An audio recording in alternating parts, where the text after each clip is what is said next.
숭실대학교 교회음악과 교수인 강명석 교수님이 부른 찬양 중에 진리라는 곡이 있습니다. 우리 진리라는 곡의 가사가 이렇습니다. 하나님 사랑 변치 않는다. 하나님 사랑 변치 않는다. 세상 다 변하고 날 버린다 해도 하나님 사랑 변치 않는다. 하나님 내 길 인도하신다. 하나님 내 길 인도하신다. 너희 가는 길 다 주님께 있으니 하나님 내 길 인도하신다. 반드시 기도 응답하신다. 반드시 기도 응답하신다. 때론 나의 뜻과 다른 길이라도 반드시 기도 응답하신다. 하늘의 것을 구하면 산다. 하늘의 것을 구하면 산다. 세상 헛된 것에 소망 두지 말고 하늘의 것을 구하면 산다. 하늘의 것을 구하면 산다. 하늘의 것을 구하면 산다. 강민식 교수님이 지은 이 찬양의 제목이 진리입니다. 진리. 하나님 사랑이 변치 않는다. 이것이 진리입니다. 하나님이 우리의 기도에 응답하신다. 이것이 진리입니다. 하나님께서 우리의 길을 인도하시는 것, 이것이 진리입니다. 그런데 우리는 이 진리를 믿는 것이 참 쉽지 않습니다. 참 어렵습니다. 하나님을 신뢰하기보다 나 자신을 신뢰하고 하나님의 약속을 믿기보다 눈에 보이는 증거를 믿는 것이 쉬운 저희들이기에 이 진리를 믿는 것이 그렇게 간단치 않습니다. 특히 인생의 환난이나 고난이 찾아오면 하나님의 사랑을 의심하게 됩니다. 하나님의 사랑이 변치 않는 것이 진리인데 우리는 이 진리에 붙들려 있기보다 우리의 상황, 우리의 감정, 우리의 형편에 우리의 마음이 좌지우지됩니다.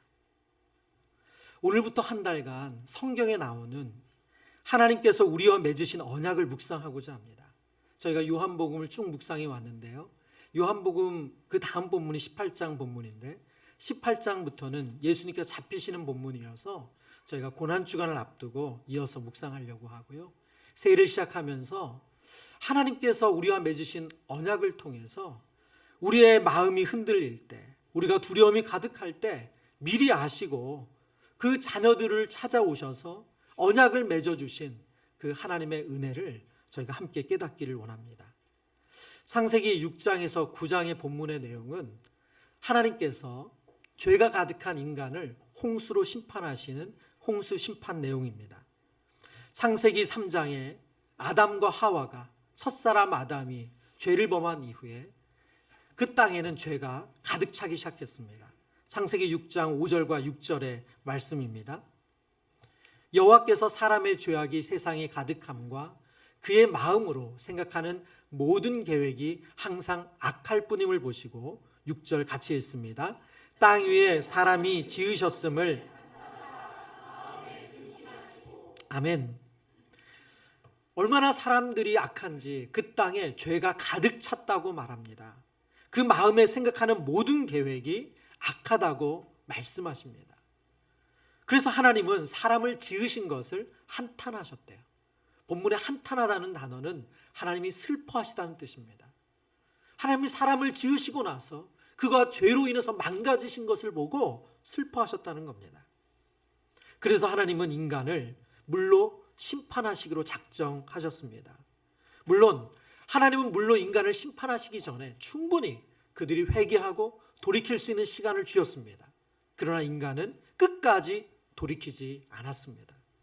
창세기 9장은 하나님의 홍수 심판이 끝난 이후에 남은 인류, 노아를 포함한 8명의 가족에게 하나님께서 찾아가셔서 그들과 맺으신 언약의 내용입니다. 하나님께서 노아와 그의 가족들과 맺은 언약 속에 담겨있는 변함없는 사랑, 하나님께서 그들을 책임지시는 그 사랑을 통해서 우리는 진리를 깨닫기를 원합니다.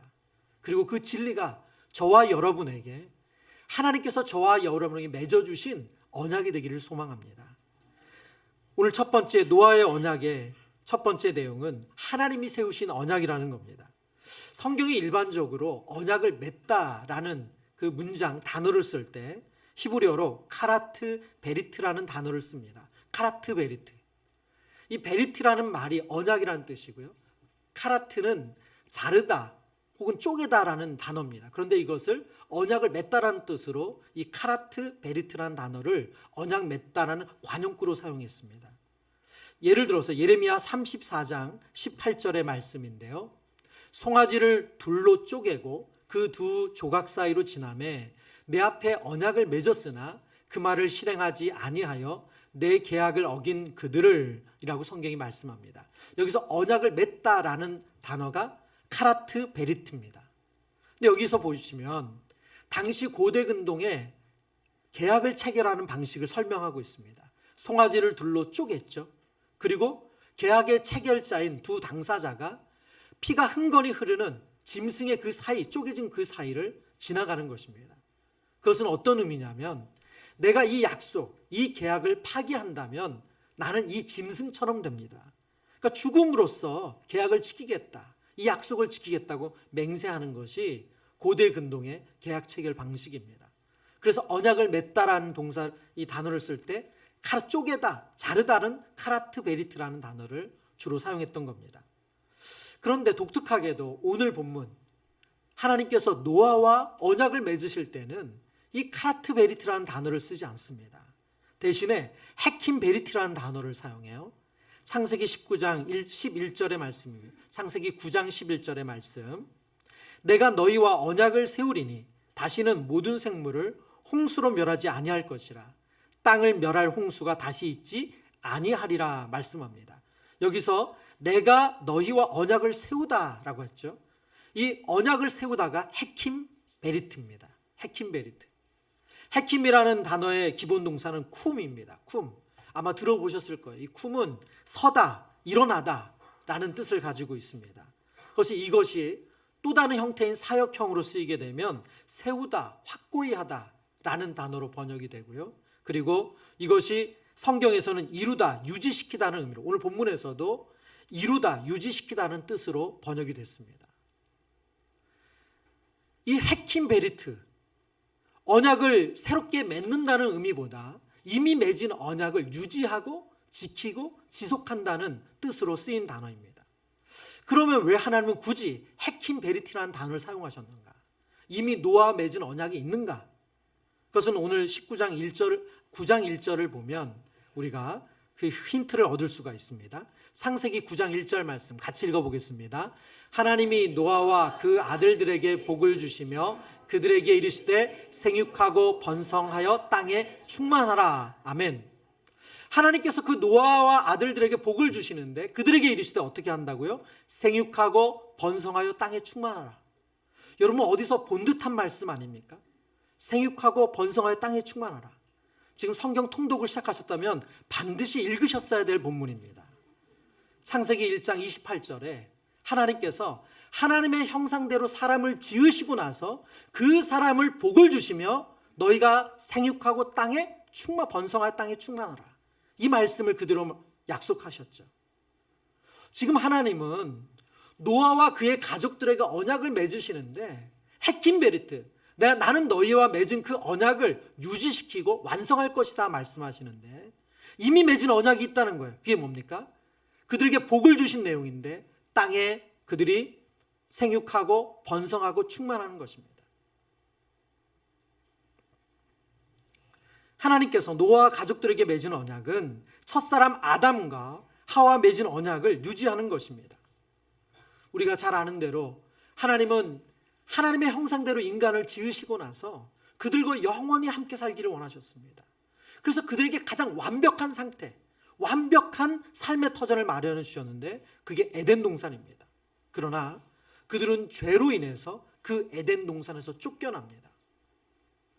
그리고 나서는 그 죄는 그들을 에덴 동산 쫓겨나는 정도가 아니라 더 이상 하나님께서 만드신 이 땅에 살 수 없을 정도로 그들을 악하게 만들었습니다. 결국 노아를 포함한 8명의 가족을 제외하고는 모든 인간이 물로 심판을 받습니다.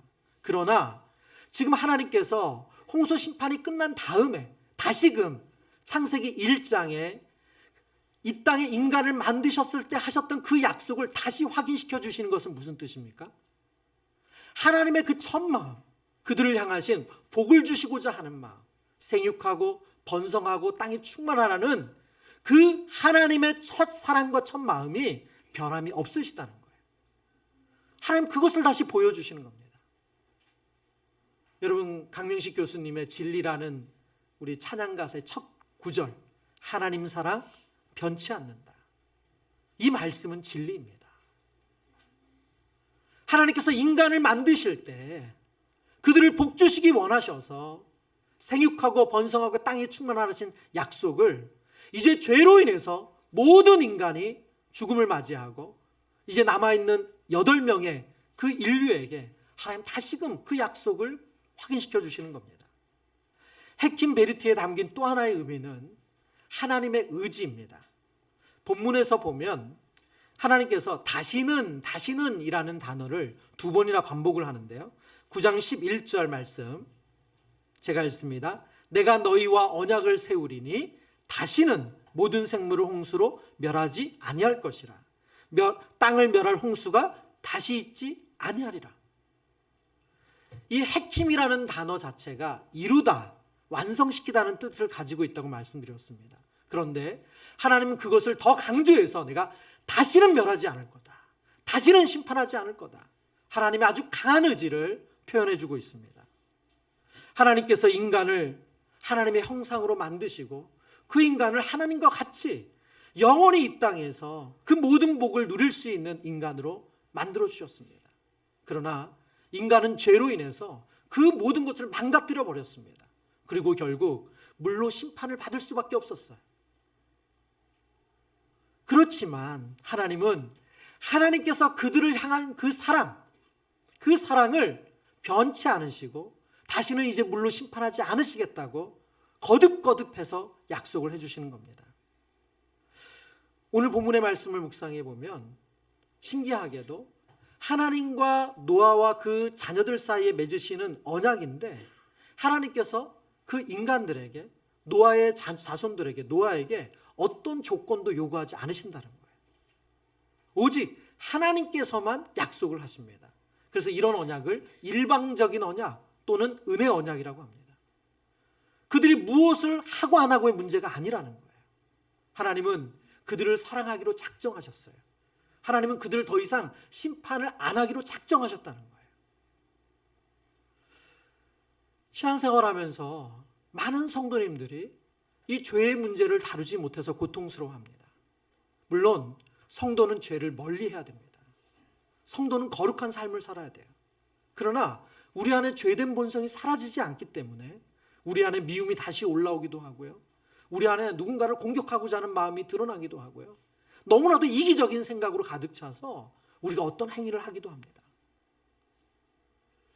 여러분, 그러면 하나님 앞에 그것을 가지고 나갈 때 하나님은 뭐라고 말씀하시는 겁니까? 내가 다시는 너를 벌하지 않는다. 지금 그 약속의 말씀을 하시는 거예요. 이것이 하나님의 변치 않으시는 하나님의 언약이고 사랑인 줄 믿습니다. 두 번째, 노아의 언약은 영원한 언약이라고 성경은 설명합니다. 창세기 9장 12절의 말씀, 하나님이 이르시되 내가 나와 너희와 및 너희와 함께하는 모든 생물 사이에 대대로 영원히 세우는 언약의 증거는 이것이니라. 오늘 성경은 하나님께서 노아와 그의 가족들에게 맺으시는 언약이 영원히 세워지는 언약, 영원한 언약이라고 말씀합니다. 영원한 언약이란 무슨 뜻입니까? 아무리 시간이 흘러도 바뀌지 않는다는 거예요. 계약을 맺을 당사자의 상황과 조건이 바뀌어도 그것이 전혀 계약에 영향을 주지 않는다는 겁니다. 16절에 다시 한번 이 언약을 영원한 언약임을 하나님께서 강조하시면서 이것이 영원한 언약된다는 표시로 무지개를 증거 삼으시겠다 말씀하세요. 그래서 이 땅에서 무지개가 있는 한 나의 언약은 사라지지 않는다라는 것을 그들에게 약속해 주시는 거죠. 이사야 선지자의 말씀을 통해서 우리는 이 노아의 언약이 가지는 의미를 확인할 수가 있는데요. 이사야 54장 8절과 10절의 말씀입니다. 54장 8절부터 10절의 말씀을 제가 8절 9절을 제가 먼저 읽습니다. 내가 넘치는 진노로 내 얼굴을 내게서 잠시 가렸으나 영원한 자비로 너희를 긍휼히 여기리라. 내 구속자 여호와께서 말씀하셨느니라. 이는 내게 노아의 홍수와 같도다. 내가 다시는 노아의 홍수로 땅 위에 범람하지 못하게 하리라. 맹세한 것 같이 내가 내게 노하지 아니하며 너를 책망하지 아니하기로 맹세하였노니 10절 같이 읽습니다. 산들이 떠나며 언덕들은 옮겨질지라도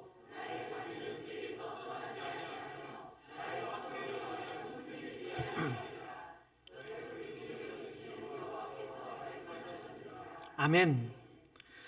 지금 하나님께서 영원한 언약을 말씀해 주시는데 지금 이사야서에 보면 이사야 선지자가 이스라엘 백성들이 하나님께 죄를 지어서 심판을 받고 있습니다. 그런데 하나님께서 다시 그들을 회복시켜 주시겠다라고 약속하시는 이 약속의 말씀을 보증하시면서 과거에 있었던 예를 하나 가져와요. 그 과거에 있던 예가 뭡니까? 바로 노아의 홍수 심판 때 다시는 내가 물로 심판하지 않으시겠다는 하나님의 약속이 지켜졌다는 거예요. 그 영원한 약속이 확실하게 지켜졌다. 왜? 하나님은 긍휼히 여기시는 분이시니까. 하나님은 긍휼히 여기셔서 너희를 용서하신다고 하면 다시 그 마음을 바꾸시는 분이 아니다. 너희를 끝까지 용서하시는 분이다. 너희를 영원히 용서하시는 분이다. 그 실제적인 예가 홍수 사건 이후에 노아를 용서해 주신 것 같이, 그들을 용서해 주신 것 같이 그 말씀을 하시는 거예요. 이어서 10절의 말씀에는 하나님은 변하며 하나님의 약속이 변함없다는 것을 산들이 떠나며 언덕들은 옮겨질지라도 라고 말합니다. 이것은 천재지변이 일어나거나 자연세계가 변한다 할지라도 하나님의 영원한 언약은 변함이 없다. 그것을 약속하신 말씀입니다. 예레미야 선지자는 이 하나님의 변함없는 사랑을 이렇게 기록했습니다. 예레미야 31장 3절 말씀. 옛적의 여호와께서 나에게 나타나 어떤 사랑요? 내가 영원한 사랑으로 너를 사랑하기에 인자함으로 너를 이끌었다 하였노라. 아멘. 여러분, 영원이라는 단어는 하나님에게만 지을 수 있는 단어입니다. 하나님의 특징이지 어떤 인간도 영원이라는 단어를 쓸 수 없습니다. 우리가 노랫말에 영원히 사랑해 라고 말하지만 그건 실제적으로 일어나는 일이 아니라 그냥 감정일 뿐이에요. 그런 충만한 감정을 영혼에 담았을 뿐입니다. 누구도 영원히 사랑하지 못합니다. 그러나 시간에 제한이 없으신 하나님만이 영원한 사랑을 우리에게 약속하셨고 그 영원한 사랑을 지키시는 줄 믿습니다. 여러분, 이 땅의 모든 계약은 끝나는 기간이 있어요. 그 계약서에 써져 있는 기간, 집을 임대하거나 건물을 임대해도 뭐 2년, 5년 그 기간이 만료되면 아무리 좋았던 관계도 끝나는 거예요. 제가 이 계약과 관련해서 약간 뭐 이게 웃어야 될지 울어야 될지 모르는 약간 좀 씁쓸한 일이 있습니다. 제가 수년 전에 전화로 이게 마케팅 전화를 받았어요. 그래서 그 마케팅 전화를 보통 잘 안 받는데 그날따라 뭔가 마음이 움직여가지고 아마 몸이 안 좋았던가 봐요.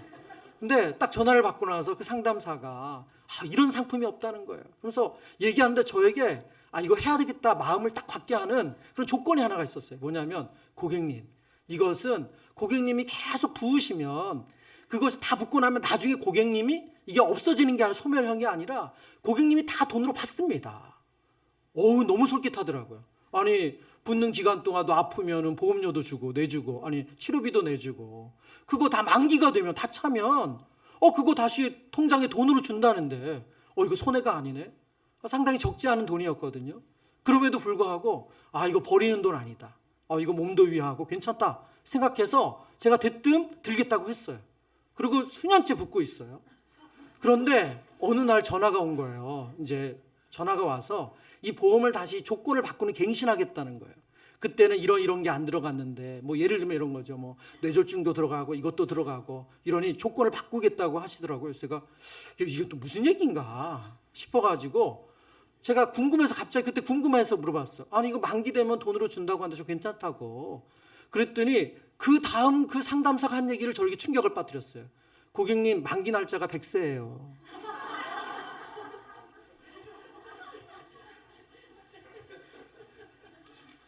저는 끝까지 살아야 됩니다. 여러분, 이 땅의 계약은 만기가 있어요. 계약 종료 시점이 있어요. 영원하지 않습니다. 아무리 좋은 관계, 아무리 좋은 상품도 그 만기 날짜가 있어요. 그런데 하나님께서 저와 여러분에게 맺으신 이 언약은 영원히 세운 언약이래요. 여러분, 이 약속의 말씀이 위로가 되지 않습니까? 제가 말씀을 준비하면서 오늘 첫 예배를 하나님께 드리는 우리 사랑하는 성도님들에게 하나님 정말 치유의 은혜가 있기를 원합니다. 그 기도를 했어요. 여러분, 창세기 9장 후반부의 내용은, 이 언약이 끝나고 언약의 그 다음 내용은 노아와 그 아들들의 내용으로 이루어져 있거든요. 근데 그 노아와 아들들의 내용이 그렇게 아름다운 내용이 아니에요. 노아가 이 땅에 농사를 지었는데 포도나무 농사를 지었어요. 그리고 그 포도나무를 나온 그 열매를 가지고 포도주를 만들어서 마셨던 것 같습니다. 근데 얼마나 많이 마셨던지, 우리로 말하는 술 주정이죠. 옷을 다 벗은 거예요. 예. 그러고 나니 그런 모습으로, 너무나도 부끄러운 모습, 수치스러운 모습으로 널브러져 있는데 그것을 둘째 아들 함이 발견합니다. 그래서 함이 아버지의 너무나도 부끄러운 모습을 봤으면 빨리 그것을 가려주면 좋았을 텐데, 성경을 보면 그 아들 함이 다른 가족들에게 가서 그것을 이야기한다라고 성경은 말하지만 그 단어가 뭐냐면 비방하다, 웃음거리로 만들다, 그런 뜻이에요. 아버지를 비웃은 거예요. 그 뒤에 셈과 야벳이 뒷걸음질 쳐서 옷을 가지고 아버지의 부끄러운 모습을 가려줍니다. 이것이 창세기 9장 후반부에 나온 내용이에요. 여러분, 죄로 인해서 그런 무서운 심판을 받았으면 정신 차릴 만도 하잖아요. 노아나 그 함이나 그런 인간이 바뀌질 않는다는 거예요. 똑같이 그 죄된 본성으로 산다는 거예요. 그런데도 하나님은 그들과 영원한 언약을 맺으셨어요. 여러분, 이것이 하나님의 사랑 아닙니까? 저는 이 말씀을 읽으면서 저와 여러분 안에, 이 사랑 안에서 저와 여러분 안에 이전의 죄로 인해서 나 안 돼, 나 진짜 안 돼, 정말 그런 포기하고 싶었던 마음들이 하나님 안에서 치유되어지고 깨끗하게 되고, 그리고 다시금 용기를 얻는 은혜가 있기를 축원합니다. 그래서 노아의 언약을 일방적인 언약이고 은혜 언약이라고 하는 겁니다. 세 번째, 노아의 언약은 무지개 언약이라고 성경은 말씀합니다. 창세기 9장 16절의 말씀, 무지개가 구름 사이에 있으리니 내가 보고 나 하나님과 모든 육체를 가진 땅의 모든 생물 사이에 영원한 언약을 기억하리라. 아멘. 오늘 하나님께서는 영원한 언약의 표시, 그것을 증거하는 증표로 무지개로 삼으셨어요. 여러분, 무지개라는 단어가 히브리어로 이 캐셋, 정확한 발음은 요거는 아닌 것 같아요. 근데 이 발음 기호대로 표현하기 어렵더라고요. 근데 캐셋이라는 단어인데, 이것은 무지개라는 뜻도 가지고 있지만 활이라는 의미를 가지고 있어요. 활은 무엇입니까? 전쟁이나 사냥할 때 사용하는 무기잖아요. 이 캐셋은 활을 의미합니다. 오늘 본문에서 무지개라는 단어를 하나님 의도적으로 이 활이라는 단어를 쓰셨어요. 영어 단어 무지개가 레인보우잖아요. 레인은 비고 보우도 활입니다. 활. 그래서 이 단어가 어원이 거기서 나온 거예요. 하나님께서 세상을 심판하는 활을 더 이상 사용하지 않겠다는 거예요. 그래서 그 활을 하늘에 걸어두시겠대요. 그런데 그 활의 방향이 더 이상 인간을 향하지 않는 거예요. 더 이상 땅에 있는 인간을 향하지 않고 다른 곳을 향하는 거예요. 그게 바로 무지개예요. 바로 하나님의 자비의 마음, 하나님께서 우리를 용서하신다는 그 마음이 담겨 있는 것이 무지개입니다. 특이한 것은 하나님께서 이 무지개 언약을 말씀하시면서 노아와 그의 가족들에게 이것을 기억하라고 말씀하지 않으세요.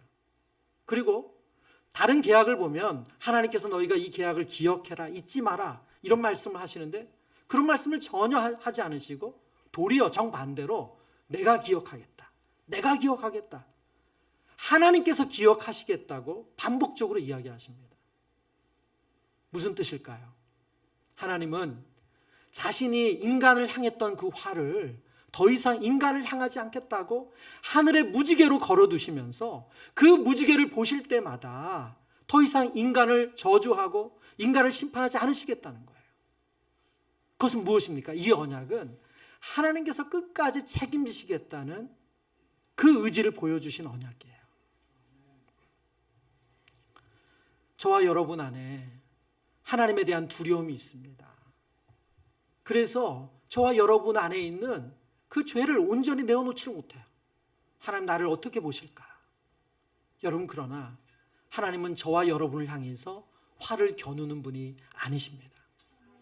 하나님은 그 화를 더 이상 쓰지 않으시겠다고 하늘에 걸어두셨어요. 이 놀라운 은혜를 누리시길 바랍니다. 세 번째, 이 무지개 언약 안에 담겨있는 또 다른 의미가 하나 있는데요. 그것은 하나님의 구원 계획을 예표한다는 거예요. 바로 유일하신 구원자로 오실 메시아 예수 그리스도를 예표하는 게 무지개입니다. 요한계시록 4장 3절의 말씀을 같이 읽어보겠습니다. 앉으신 이의 모양이 벽옥과 홍보석 같고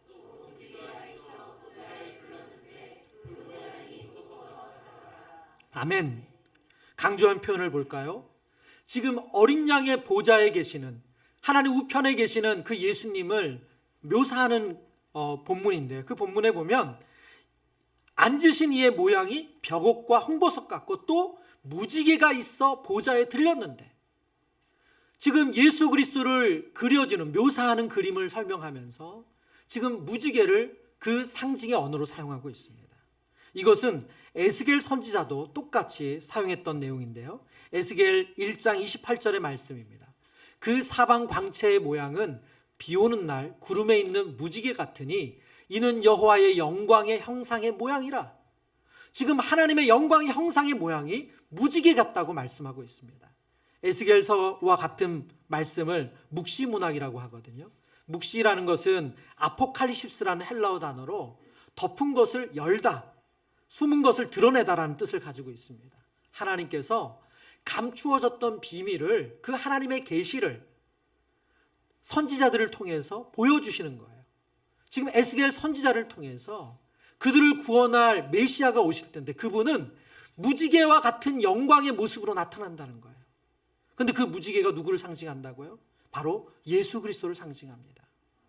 사도 요한은 요한계시록에서 반복해서 그 무지개의 모습으로 오시는 예수 그리스도, 무지개와 함께 등장하시는 예수 그리스도를 말씀하는데요. 요한계시록 10장 1절의 말씀, 내가 또 보니 힘센 다른 천사가 구름을 입고 하늘에서 내려오는데 그 머리 위에 무지개가 있고 그 얼굴은 해 같고 그 발은 불기둥 같다 라고 말씀합니다.